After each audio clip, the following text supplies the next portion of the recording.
So if you've read the title of the video, you must be a little bit confused. Obviously, the Jedi Council believed that Kit Fisto was one of its best members and its best lightsaber duelists. However, they did have a pretty major problem with his lightsaber form. All things considered, Kit Fisto should have been a relatively weak lightsaber duelist, one of the weaker members among knights, or masters, not even considering the entirety of the Jedi Council. Nonetheless, he was one of the greatest, but a video titled "Why the Jedi Council Thought Kit Fisto Should Have Been a Weak Lightsaber Duelist" doesn't quite roll off the tongue the same, so I hope you guys will forgive me. Nonetheless, let's talk about why Kit Fisto should have been a weak lightsaber duelist, a pitiful one in fact, but in the end proved to be one of the best the Jedi Order had to offer. First though, I want to get something out of the way. Let's talk about Kit Fisto's only on-screen duel, that being with Palpatine and the other Jedi Council members that went to confront him, including Mace Windu and Saesee Tiin. By what we see on screen, Kit Fisto was obviously dispatched very quickly, along with all of the other Jedi Masters with the exception of Windu. Still though, he lasts second longest, even deflecting one of Palpatine's blades. This has been something that a lot of Star Wars fans have often pointed to, saying, look, Kit Fisto is nothing. If Palpatine can defeat him along with several other Jedi Masters extremely quickly, this indicates that he's not very powerful at all, which is not the case.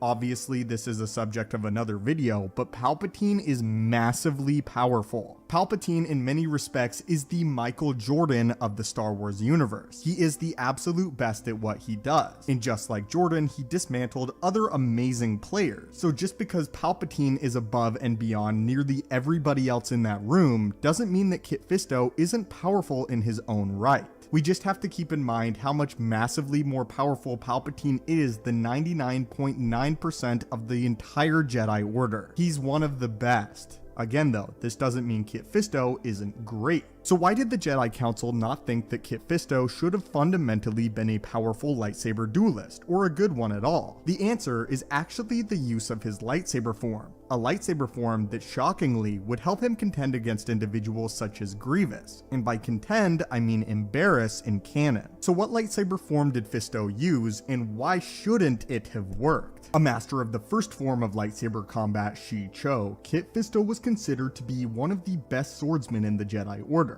His mastery of the form was advanced, and he applied it in many battles and duels, always with his trademark smile. He went head-to-head with many of the most dangerous adversaries of the Clone Wars, and survived. A notable opponent was General Grievous, whom Kit Fisto almost defeated and killed despite embarrassing. As Form 1's specialization against multiple foes, or in this case multiple weapons, was well suited for holding off the 4 lightsabers of Grievous, and his bizarre mechanical anatomy. Kit Fisto's quick thinking and speedy reflexes enabled him to recognize vulnerable body zones on his opponents and react immediately, as shown when he cut off Grievous's legs, and later one of his hands during their duel. So why shouldn't this have worked? Why was Kit Fisto so skilled against various adversaries and lightsaber wielders when he shouldn't have?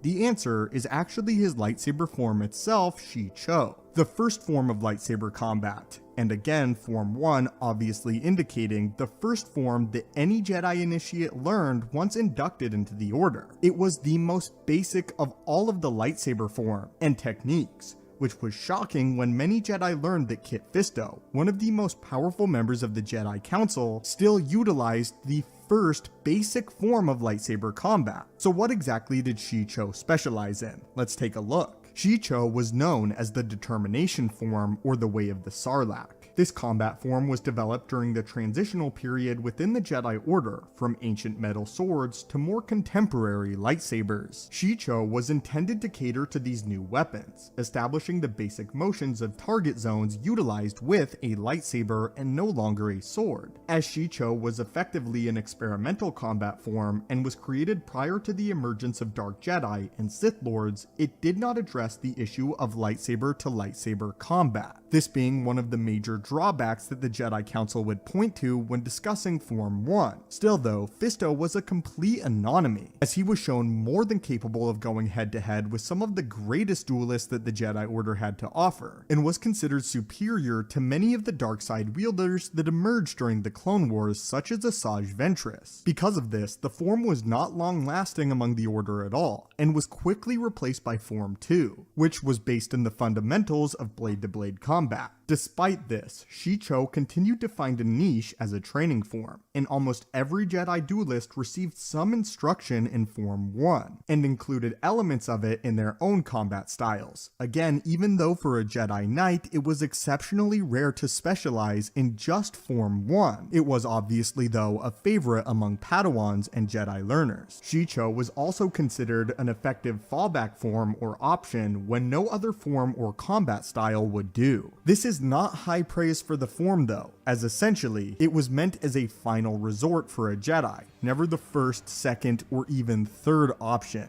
Not to mention, it was also dangerous and could lead to the dark side. Not as much as Form 7 Juyo, which was based around aggression, but still, it is the second most dangerous form that a Jedi could use when trying to avoid falling to the dark side. In battle, Form 1 lightsaber combat was wild and raw, relying on deliberate tactics and being primarily aimed towards disarming rather than injuring foes, in obviously keeping the Jedi philosophy. However, its wild nature could lead young Jedi to accidentally gravely injuring their opponents. Basic initiates in the style demonstrated rather clumsy performance, though in the hands of a master, Shi Cho was fluid, but highly randomized and unpredictable. As with many other lightsaber forms, Shi Cho held a great connection to one's emotional state as well. Shi Cho fostered an emotionally heated mindset, which resulted in the considerable temptation to execute combat with lethal intent,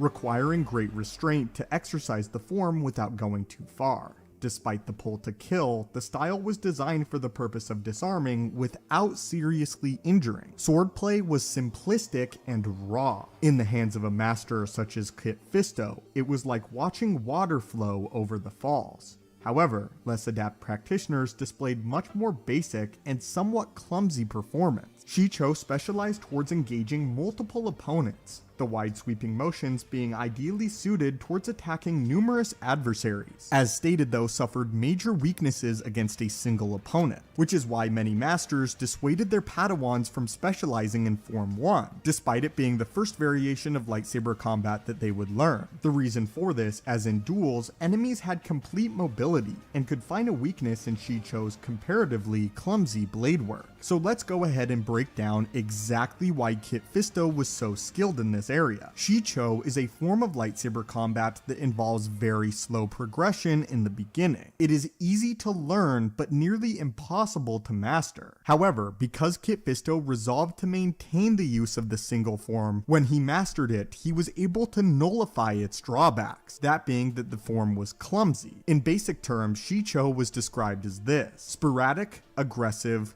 clumsy, and an enemy could easily identify opening, therefore capitalizing on these openings due to the spottiness of the form. However, what would happen if an individual could no longer make this highly dangerous form spotty or clumsy at all? The answer is the Jedi Kit Fisto. Kit Fisto is what happens when you look at all of the drawbacks of Shi Cho and throw them away. Fisto was fluid while others were clumsy, and because of this he was raw, wild, and completely unpredictable in blade-to-blade combat. This is probably one of the major reasons why Palpatine made it a priority to defeat Kit Fisto first, and Fisto even managed to block him. Palpatine likely knew that it was impossible for him to predict what Fisto would do, whereas other lightsaber forms could be memorized, broken down, and countered. Shi Cho, brought to its nth degree, which Fisto did, could not. This is likely another reason why Grievous had such a hard time against Kit Fisto, with his cybernetic mind turning, trying to analyze exactly what Fisto could do next.